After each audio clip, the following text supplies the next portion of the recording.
Hello people, welcome back to the new video lecture of physics. हम पढ़ रहे हैं क्लास 9th का एक टॉपिक जिसका नाम है वर्क, एनर्जी एंड पावर।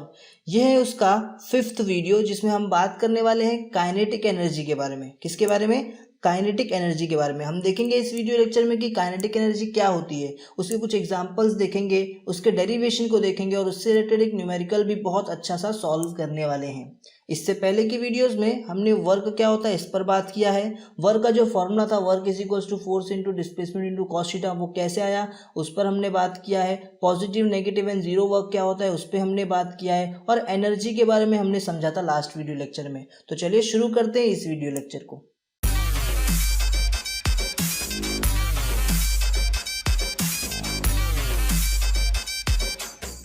अभी तक हमने क्या डिस्कस किया है? अभी तक हमने डिस्कस किया है वर्क के बारे में, राइट। क्या होता है वर्क?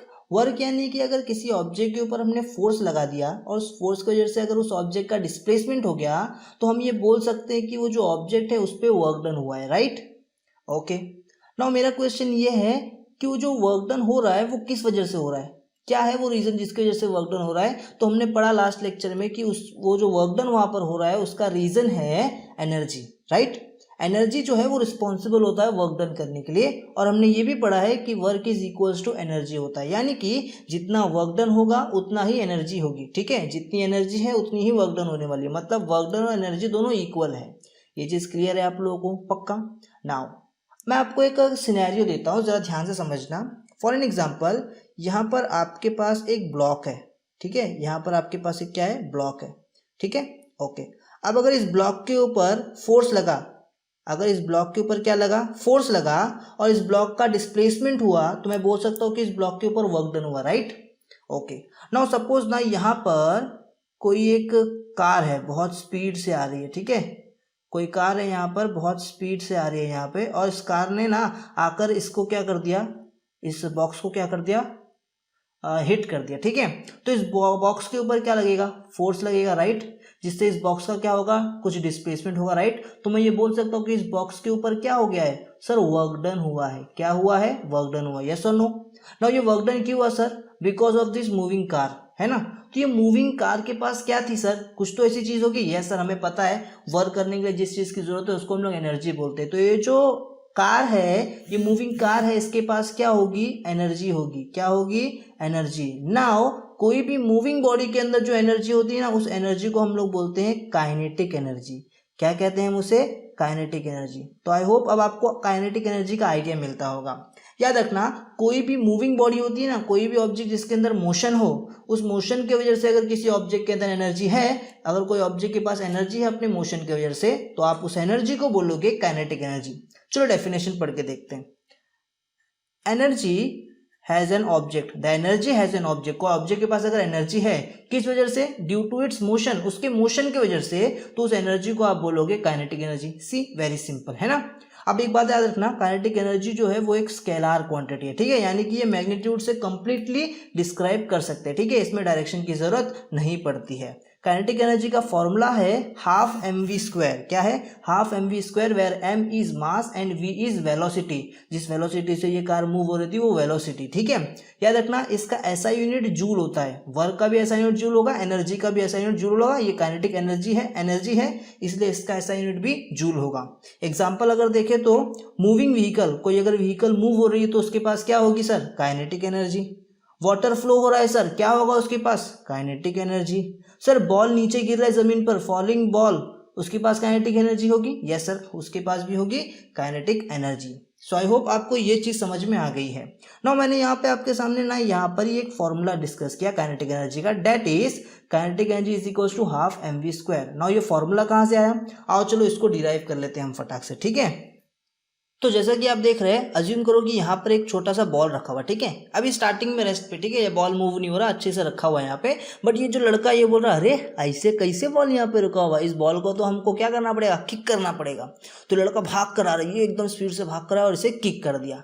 इस लड़के ने क्या कर दिया? इसको किक कर दिया, मतलब इस बॉल के ऊपर फोर्स लगाए। अब जब इस बॉल के ऊपर फोर्स लगाए तो ये बॉल का डिस्प्लेसमेंट भी होगा। यस सर, क्यों नहीं होगा सर? डिस्प्लेसमेंट भी होगा यहाँ पर, है ना। तो इस बॉल का डिस्प्लेसमेंट होगा और फिर मैं ये बोल सकता हूँ कि इस बॉल के ऊपर वर्क डन हुआ है, राइट। मैं ये बोल सकता हूँ कि इस बॉल के ऊपर क्या हुआ है? वर्क डन हुआ है। नाउ सर हमारा ये थोड़ी ना मोटिव है सर, हमको यहाँ पे वर्क डन थोड़ी ना निकालना है, हमको यहाँ पे काइनेटिक एनर्जी निकालना है। अरे तो बाबू याद रखो ना, work is equals to energy, है ना। अगर हमने क्या कर लिया, इस बॉल के ऊपर क्या कितना वर्क डन हो रहा है, अगर ये हमने कैलकुलेट कर लिया तो ये जो बॉल, ये जो आदमी है यहाँ पे, जो बॉय है यहाँ पे भागते हुए आ रहा है, यानी भागते हुए आ रहा है, भागते हुए आ रहा है, यानी कि इस लड़के के अंदर क्या है, यस काइनेटिक एनर्जी है। इस लड़के के अंदर क्या है, काइनेटिक एनर्जी, और इसने इसके पास जितनी काइनेटिक एनर्जी थी उस एनर्जी का यूज करके इसने बॉल के ऊपर क्या किया है, वर्क डन किया है। तो अगर मैं वो वर्क डन कैलकुलेट कर लूंगा तो मुझे पता चल जाएगा कि इस लड़के के अंदर काइनेटिक एनर्जी कितना है। बोलो बात समझ में आ रही है ना। तो मैं क्या करूंगा, इस बॉय का डायरेक्टली काइनेटिक एनर्जी तो फाइंड नहीं कर सकता, तो मैं ना इस वर्क डन को फाइंड कर लेता हूँ यहाँ पे। जैसे ही मैं यहाँ पे इसके वर्क डन को फाइंड कर लूंगा, मैं बोलूंगा जितना इसका वर्क डन है उतना ही इसकी काइनेटिक एनर्जी होगी, and kinetic energy is this. तो हमें करना क्या है, हमें वर्क डन पता करना है इस बॉल के ऊपर जो लग रहा है, ठीक है, क्लियर रहेगा। बट याद रखना in terms of velocity. Sir why velocity, because यहाँ पे हम काइनेटिक एनर्जी की बात करें, और काइनेटिक एनर्जी में हमेशा मोशन होता है, और मोशन होता है मतलब डिस्प्लेसमेंट तो है, बट हमको यहाँ अब मोशन होता है मतलब वेलोसिटी की जरूरत है हमें, ठीक है क्या, ओके। तो उसके लिए हमें कुछ लिखना पड़ेगा स्टार्टिंग में, है ना। तो हम लोग ऐसा लिख लेते हैं यहाँ पे, let a ball is at rest, ball एक रेस्ट पे है जिसका मास है m, ओके। वेलोसिटी उसकी स्टार्टिंग में देखो u रहेगी, ठीक है, इतना क्लियर है। जो मूव हो रहा है ड्यू टू अप्लाइड फोर्स, ये बच्चे ने जो इसके ऊपर फोर्स लगाया उस फोर्स के वजह से ये क्या हो रहा है, मूव होने वाला है, ठीक है। तो इनिशियली बॉल जो वो रेस्ट पे था, इसलिए उसकी इनिशियल वेलोसिटी क्या होगी, 0। ये चीज थोड़ा याद रखना आप, ठीक है। इस बॉल की इनिशियल वेलोसिटी क्या है, 0 है। Now the force will produce acceleration a, अब जब इस पे फोर्स लगेगा तो ये बॉल मूव होगा, यानी इसकी वेलोसिटी चेंज होगी, यानी वहां पर एक्सेलरेशन होगा, और वेलोसिटी चेंज हुई तो उसकी कुछ फाइनल वेलोसिटी हो जाएगी, दैट इज v, करेक्ट। और कुछ टाइम भी लगेगा ना चेंज होने में, वो टाइम होगा t, ठीक है, जिस वजह से इस बॉल का डिस्प्लेसमेंट होने वाला है, और डिस्प्लेसमेंट है s। बोलो यहां तक क्लियर है क्या, ओके। अब हम लोग डेरिवेशन स्टार्ट करते हैं। तो फिलहाल मैं ये वर्क डन निकालना चाहता हूँ ना, तो मैं यहाँ पे लिखता हूँ the work done by this ball, work done is equals to force into displacement, इसको मैं देता हूँ number 1। Clear, no doubt sir, बहुत इजी चीज था यहाँ तक, है ना। बट अगर आपने सेकेंड लॉ ऑफ मोशन पढ़ा है तो आपको पता होगा कि force is equals to mass into acceleration होता है, राइट। तो मैं ये f के जगह पे मास इनटू एक्सेलरेशन लिख सकता हूँ, यस ऑफ कोर्स सर। तो मैं यहाँ पे ऐसे करता हूँ, वर्क इज इक्वल्स टू, ये f के जगह पे मैं लिखता हूँ मास इनटू एक्सेलरेशन डॉट s, ठीक है, इसको मैं देता हूँ नंबर 2। यहाँ तक क्लियर है पक्का। बट मुझे एक और चीज पता है कि जो s है ना, सेकेंड इक्वेशन ऑफ मोशन, उसके अकॉर्डिंग s जो है वो ut plus half at square होता है, राइट। जो s है वो ut square plus half at square होता है, ठीक है। अब u तो 0 है, तो सिंपल सी बात है ये पूरा टर्म 0 हो जाएगा, तो यहाँ पे बचेगा क्या, सिर्फ हाफ at स्क्वायर बचेगा, राइट, समझे कि नहीं। ये u 0 है ना, देखो ना u तो 0 है, तो ये u 0 हो जाएगा, 0 इंटू 2 वो भी 0 हो जाएगा, तो ये पूरा टर्म गायब, तो बचा सिर्फ ये टर्म हाफ at स्क्वायर, वो मैंने यहाँ पे लिख दिया, इसको देता हूँ मैं नंबर 3, ठीक है। अब इस 3 को मैं इस 2 में पुट करता हूँ तो मुझे क्या मिलेगा, मुझे यहाँ पे मिलेगा work is equals to M A, और एस के जगह पे मैं लिख दूंगा हाफ at स्क्वायर, राइट। इसको मैं दे देता हूँ कुछ नंबर 2 नहीं ना। अब मैं क्या करता हूँ, ये वर्क इधर ही पे है, ठीक है, ये m ऐसे रहने दो, ठीक है। ये a और ये a मिलके क्या हो जाएंगे सर, ये मिलके हो जाएंगे a स्क्वायर, और इधर पे हो जाएगा t स्क्वायर, ठीक है।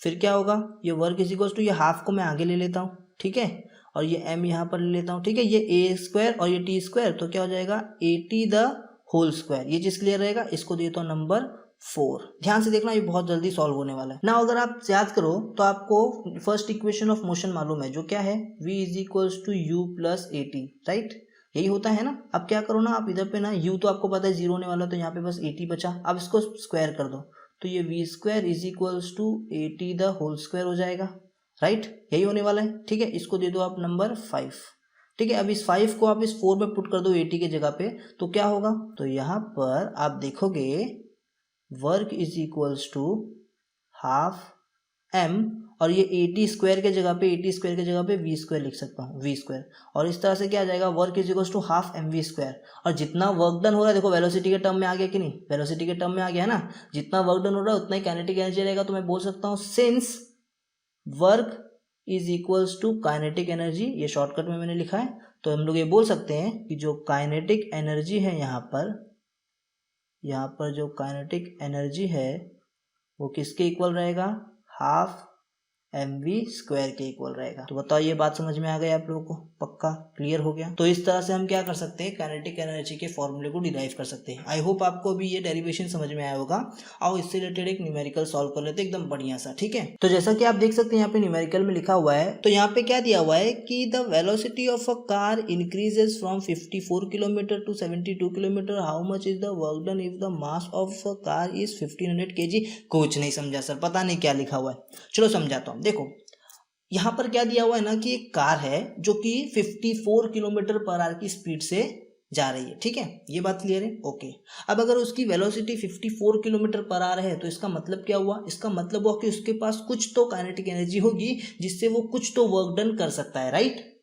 अब यहाँ पर उसकी वेलोसिटी इंक्रीज हो चुकी है, वेलोसिटी इंक्रीज होगी कितनी हुई है? 72 किलोमीटर पर आवर। अब वो 72 किलोमीटर पर आवर से क्या वो उतना ही वर्क डन करने वाला है? नहीं सर, अब उसका वर्क डन बढ़ जाएगा। अब वो कितना वर्क डन कर सकता है सर? वो वर्क डन अब कर सकता है 72 के हिसाब से जितना ही बढ़ जाए, ठीक है, मतलब पहले वाले से तो ज़्यादा ही वर्क डन कर सकता है, ठीक है। अब उस कार की जो मास है वो 1500 kg दी हुई है आपको, ठीक है। तो अब यहाँ पे पूछ रहा है कि वो कितना ज़्यादा वर्क डन अप कर सकता है। 54 किलोमीटर पे था ना उस टाइम पे जो वर्क डन करता था, अब 72 पर आ चुका है, तो अब वो कितना ज़्यादा वर्क डन करने वाला है ये आपसे क्वेश्चन पूछा गया है ना। वो कितना ज़्यादा वर्क डन करने वाला है सर? जितना ज़्यादा उसकी काइनेटिक एनर्जी बढ़ी रहेगी उतना ज़्यादा वो वर्क डन करेगा, राइट। यही तो लॉजिक है ना। जितना ज़्यादा उसके पास काइनेटिक एनर्जी आई होगी इस स्पीड के इंक्रीज होने से, उतना ही ज़्यादा वो क्या कर पाएगा? वर्क डन कर पाएगा। तो हमें सिंपली यहाँ पे क्या कैलकुलेट करना है? हमको यहाँ पे कैलकुलेट करना है कि उसकी काइनेटिक एनर्जी कितनी बढ़ गई है, ठीक है। तो हम करेंगे क्या बताए? हम सिंपली ना ये वाले स्पीड के साथ में काइनेटिक एनर्जी निकालेंगे, फिर ये वाले स्पीड 72 वाले स्पीड के साथ में हम काइनेटिक एनर्जी निकालेंगे और फिर दोनों का डिफरेंस कर देंगे, तो हमको मालूम पड़ जाएगा कि कितनी काइनेटिक एनर्जी चेंज हुई है, राइट। कितनी काइनेटिक एनर्जी चेंज हुई है, जितनी काइनेटिक एनर्जी चेंज हुई रहेगी उतना ही ज़्यादा वो वर्क कर पाएगा। सिंपली हम लोग इसको लिख देंगे, ठीक है। तो यहाँ पे डाटा क्या दिया हुआ है हमको? यहाँ पे मास दिया हुआ है कार का जो कि 1500 kg है। kg is the SI unit of mass, yes. तो ये तो चलो ठीक है। अब यहाँ पे इनिशियल वेलोसिटी दी हुई है 54 किलोमीटर पर आवर, स्टार्टिंग में 54 किलोमीटर पर आवर की स्पीड से जा रही थी ना, तो वो इनिशियल वेलोसिटी हो गई है ना 54 किलोमीटर पर आवर, है ना। बट फिर किलोमीटर पर आवर ये वेलोसिटी का तो ऐसा यूनिट नहीं है, तो हमको इसको ना ऐसा यूनिट में कन्वर्ट करना पड़ेगा। कैसे करोगे? सिंपली एक ट्रिक बताता हूँ आपको ना। इस 54 को ना 5/18 के साथ में क्या करना चाहिए? डिवाइड करना चाहिए। 5/18 के साथ में क्या करना चाहिए? डिवाइड करना चाहिए। जैसे ही आप ये करोगे ना, आप देखो यहाँ पे डिवाइड करो, 18 1 जा 18, 18 3 जा 54, ओके। और फिर यहाँ पर आ जाएगा 3 5 जा 15 मीटर पर सेकेंड, ठीक है। तो यहाँ पर आगे आपका क्या, देखो मीटर पर सेकेंड में आपने डायरेक्टली कन्वर्ट कर दिया। किससे मल्टीप्लाई किया? 5/18 से, ठीक है। तो ये कन्वर्ट हो गया। अब देखो फाइनल वेलोसिटी को हम ऐसे ही कन्वर्ट करते हैं, 72 है, इसको 5/18 से आप क्या कर दो? डिवाइड, मल्टीप्लाई कर दो। तो ये 1 जा, ये 4 जा, 4 5 जा 20, यहाँ पर आ जाएगा 20 मीटर पर सेकंड। देखो आपने तुरंत क्या कर दिया? तुरंत फटाफट एकदम इसको ऐसे यूनिट में कन्वर्ट कर दिया, ओके। नाउ वर्क डन आपको कैलकुलेट करना है। आपको पता है जितनी काइनेटिक एनर्जी चेंज हुई रहेगी उतना ही वर्क डन होगा यहाँ पे, ठीक है। तो काइनेटिक एनर्जी का फॉर्मूला हाफ mv² होता है, बट स्टार्टिंग में इनिशियल वेलोसिटी के लिए हम निकालेंगे तो यहाँ पे u रखेंगे, फिर फाइनल वेलोसिटी के यहाँ पे v रखेंगे और सॉल्व करेंगे। देखो फटाफट कैसे करना है, ठीक है। सबसे पहले मैं यहाँ पे निकालता हूँ इनिशियल काइनेटिक एनर्जी, ठीक है। So kinetic energy is equals to half mu² ले लूँगा इधर। क्यों u²? सर मुझे इनिशियल वाला पहले निकालना है, ठीक है। तो हाफ m कितना है सर? m तो है 1500 इंटू u कितना है? u है 54, नहीं सर 15 है। कितना है? 15 है। तो ये 15 का स्क्वायर कर देंगे, यानी 15 मल्टीप्लाई बाई 15। तो यहाँ पे आप इसको डिवाइड करोगे तो यहाँ पे आपको 750 मिलने वाला है, ठीक है। अब ये 750 इंटू 15 कितना होगा? Yes, it will be 1,68,750 joule, ठीक है। ऐसा यूनिट में सब है ना, तो ये भी क्या हो जाएगा? जूल में, ठीक है। तो ये आपका पहला काइनेटिक एनर्जी आ गया, initial kinetic energy. Now final kinetic energy निकालोगे तो फाइनल काइनेटिक एनर्जी क्या है? फॉर्मूला है हाफ mv², ओके। नाउ ये हाफ m कितना है सर? m तो अभी भी उतना ही रहेगा, है ना, मास थोड़ी ना चेंज होने वाला है। v कितना है सर? 20। अब यहाँ पे 20 इंटू 20 हो जाएगा। तो एक काम करता हूँ, इस 2 से इसको कैंसिल करता हूँ, यस। तो यहाँ पे आ जाएगा 1500 इंटू 10 इंटू 20। नाउ इसको आप मल्टीप्लाई करो, बताओ कितना आ रहा है? 15 2 जा 30, सो यहाँ पे 30, 1 2 3 4, 1 2 3 4, यस, इतना जूल यहाँ पे आ जाएगा, है ना। आपको क्या करना है? अब इन दोनों को माइनस करना है, ठीक है। तो आपको पता चल जाएगा कि कितनी काइनेटिक एनर्जी चेंज हुई है, ठीक है। तो यहाँ पे आप लिख सकते हो change in kinetic energy is equals to, तो ये जो यहाँ पे 3 लाख है, 3 लाख में से 1,68,750 माइनस हुआ है तो कितना आया यहाँ पे 1,31,250 जूल। ठीक है, तो इतना यहाँ पे क्या हुआ, काइनेटिक चेंज हुआ, यहाँ पे काइनेटिक एनर्जी का चेंज हुआ और इतना ही वर्क डन भी होगा वहाँ पे। ठीक है, तो इसलिए नाउ आपको पता है work is equals to kinetic energy. यहाँ पे आपकी काइनेटिक एनर्जी कितनी आ चुकी है, हाँ सर मेरी काइनेटिक एनर्जी आ चुकी है 1,31,250 जूल। तो ये है आपका वर्क। तो आई होप आपको ये वीडियो लेक्चर अच्छा लगा होगा, आपको ये वीडियो समझ में आया होगा। अगर ये वीडियो आपको समझ में आया तो इस वीडियो को लाइक ज़रूर कर देना। लाइक करने के बाद अगर आपको ये वीडियो बहुत ज़्यादा पसंद आ गया, अपने दोस्तों के साथ भी शेयर करो, उन्हें भी अगर डाउट है इस टॉपिक में तो। ठीक है, अगर इस चैनल को सपोर्ट करना चाहते हो तो हमें सब्सक्राइब कर लो ताकि ऐसे ही और वीडियो की नोटिफिकेशंस आपको मिलती रहे। मिलते हैं आपसे नेक्स्ट वीडियो में जिसमें हम बात करेंगे पोटेंशियल एनर्जी के बारे में। तो तब तक के लिए बाय बाय।